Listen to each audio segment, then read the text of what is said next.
5, 4, 3, 2, 1, 0.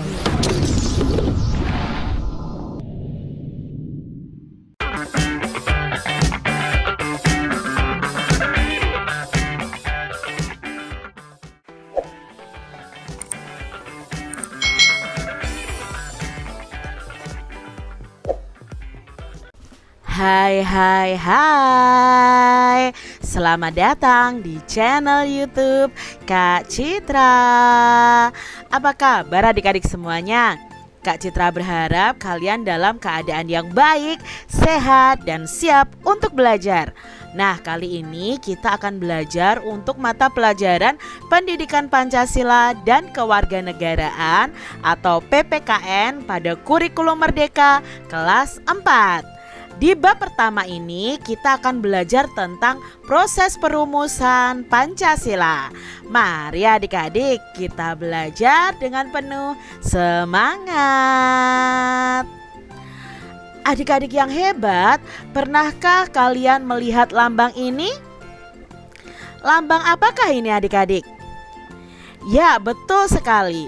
Ini adalah lambang negara kita Indonesia, yaitu Garuda Pancasila. Adik-adik, apakah kalian tahu arti dari kata Pancasila? Nah, apakah adik-adik tahu artinya? Yuk kita cari tahu bersama-sama adik-adik. Pancasila itu berasal dari dua kata, yaitu panca dan sila.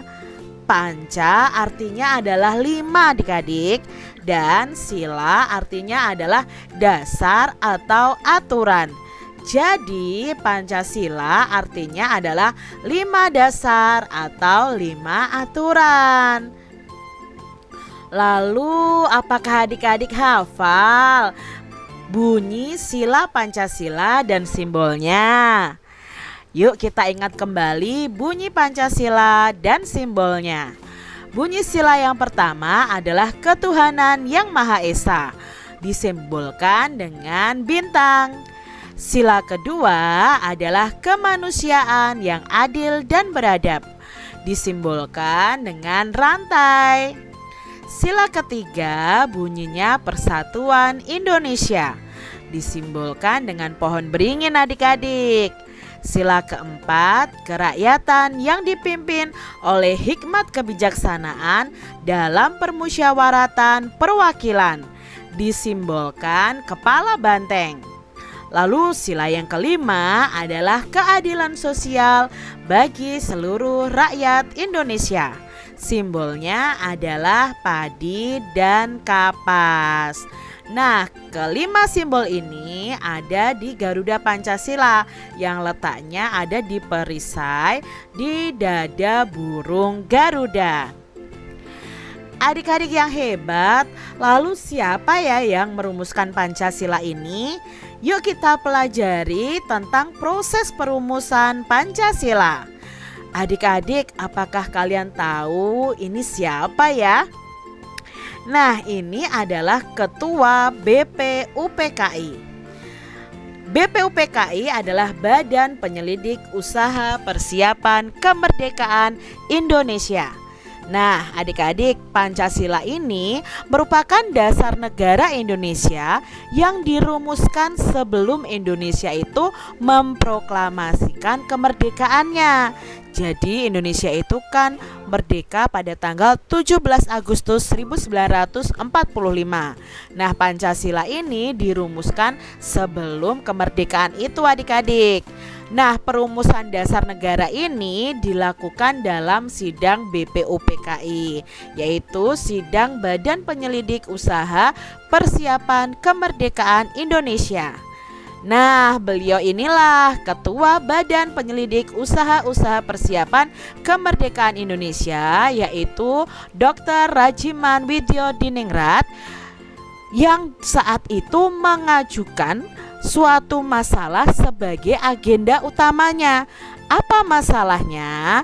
Nah, di sini masalah tersebut itu sangat penting dan mendasar dalam suatu negara yang baru terbentuk adik-adik. Dalam sidang BPUPK ini, proses perumusan dasar negara Indonesia dimulai. Nah, dalam sidang pertama ini ada 3 tokoh yang menyampaikan gagasan tentang dasar negara. Siapa saja yang menyampaikan gagasan tentang dasar negara ini? Nah, yang pertama adalah Mr. Muhammad Yamin.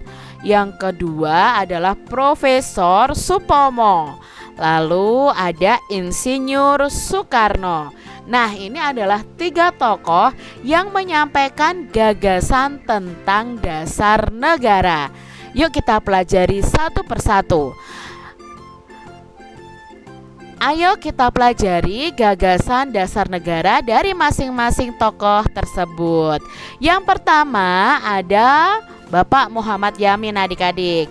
Nah, Bapak Muhammad Yamin ini menyampaikan gagasan dasar negaranya pada tanggal 29 Mei 1945. Nah, gagasan negaranya ada 5, adik-adik. Yang pertama bunyinya peri kebangsaan, lalu peri kemanusiaan, peri ketuhanan, peri kerakyatan, dan kesejahteraan rakyat. Ini adalah bunyi gagasan negara yang disampaikan oleh Muhammad Yamin. Nah, sekarang gagasan negara yang disampaikan oleh Bapak Supomo nih, adik-adik. Bapak Supomo itu menyampaikan gagasan dasar negara pada tanggal 31 Mei 1945. Kalau tadi Muhammad Yamin 29 Mei 1945. Nah, Bapak Supomo ini juga menyampaikan gagasan negaranya ada 5 juga. Yang pertama adalah persatuan, lalu yang kedua adalah kekeluargaan, yang ketiga keseimbangan lahir batin, yang keempat musyawarah, dan yang kelima adalah keadilan sosial. Nah, ini adalah usulan dari Bapak Supomo untuk dasar negara Indonesia. Lalu usulan dari tokoh yang ketiga adalah dari Insinyur Soekarno. Nah, Insinyur Soekarno ini menyampaikan gagasan pada tanggal 1 Juni 1945. Apa saja gagasan dari Insinyur Soekarno? Nah, gagasan dasar negara ini adalah yang pertama, kebangsaan Indonesia. Yang kedua, internasionalisme atau peri kemanusiaan. Yang ketiga, mufakat dan demokrasi. Yang keempat, kesejahteraan sosial. Dan yang kelima adalah ketuhanan yang Maha Esa. Nah, ini adalah bunyi dasar negara yang diusulkan oleh Insinyur Soekarno. Nah, adik-adik, Insinyur Soekarno ini mengatakan bahwa saran dari salah seorang ahli bahasa, 5 asas di atas itu diusulkan agar diberi nama Pancasila. Maka setiap tanggal 1 Juni kita memperingati hari lahirnya Pancasila. Di sini atas usulan Insinyur Soekarno dan seorang ahli bahasa. Nah, istilah Pancasila ini sebagai dasar negara diterima oleh sidang BPUPKI secara penuh. Nah, ini adalah foto sidang BPUPKI. Nah, adik-adik, apakah setelah usulan ketiga tokoh tadi langsung diterima begitu saja? Ternyata tidak, adik-adik. Dibentuklah yang namanya Panitia 9. Nah, ini adalah Panitia 9, adik-adik. Ada Insinyur Soekarno sebagai ketuanya, lalu ada Muhammad Hatta sebagai wakil ketua, lalu ada A.A. Maramis, Abdul Kahar Muzakir ya, dan sebagainya ya, ada 9 orang ya. yang ditetapkan sebagai panitia 9. Nah, panitia 9 ini bertugas mengolah usulan mengenai gagasan dasar negara Republik Indonesia yang diajukan oleh 3 tokoh tadi ya, oleh Muhammad Yamin, lalu oleh Bapak Supomo, dan oleh Insinyur Soekarno. Nah, panitia 9 ini harus mengolah usulan tersebut supaya menjadi dasar negara. Nah, panitia 9 tadi kemudian menghasilkan rancangan dasar negara Indonesia Merdeka yang disebut dengan Piagam Jakarta. Nah, Piagam Jakarta ini berisi 5 dasar negara. Yang pertama adalah ketuhanan dengan kewajiban menjalankan syariat Islam bagi pemeluk-pemeluknya. Yang kedua, kemanusiaan yang adil dan beradab. Yang ketiga, persatuan Indonesia. Yang keempat, kerakyatan yang dipimpin oleh hikmat kebijaksanaan dalam permusyawaratan perwakilan. Dan yang kelima adalah keadilan sosial bagi seluruh rakyat Indonesia. Nah, ini adalah rancangan dasar negara berdasarkan Piagam Jakarta. Nah, sudah hampir mirip dengan Pancasila yang kita ketahui saat ini. Hanya saja bunyi sila pertamanya berbeda. Nah, adik-adik, rancangan dasar negara tadi itu diterima loh adik-adik, lalu dimatangkan dengan mengubah bunyi rancangan nomor 1. Nah, bunyi sila ke-1 tadi kan awalnya ketuhanan dengan kewajiban menjalankan syariat Islam bagi pemeluk-pemeluknya. Nah, karena di Indonesia ini tidak warga negaranya tidak hanya beragama Muslim atau beragama Islam, maka sila pertama ini diubah menjadi ketuhanan yang Maha Esa. Nah, itu tadi susunan dari gagasan dasar negara sila pertama sampai sila kelima seperti yang kita hafalkan saat ini. Nah, itu tadi adik-adik ya proses perumusan Pancasila.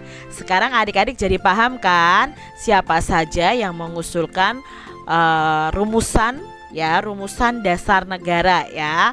Lalu bagaimana Pancasila itu bisa menjadi sila-sila dari sila pertama sampai sila kelima sesuai yang kita hafalkan saat ini. Nah, semoga adik-adik paham ya dengan apa yang Kak Citra jelaskan. Terima kasih sudah menyaksikan video dari Kak Citra. Dan jangan lupa ya untuk kalian tetap belajar, tetap semangat untuk terus menjadi anak-anak yang hebat. Sampai jumpa lagi di video pembelajaran Kak Citra selanjutnya. Tuhan memberkati. Jangan lupa tekan tombol subscribe, lalu tekan loncengnya, tekan juga tombol like, lalu share ke media sosial kalian. Jangan lupa untuk ikuti media sosial Kak Citra. Terima kasih.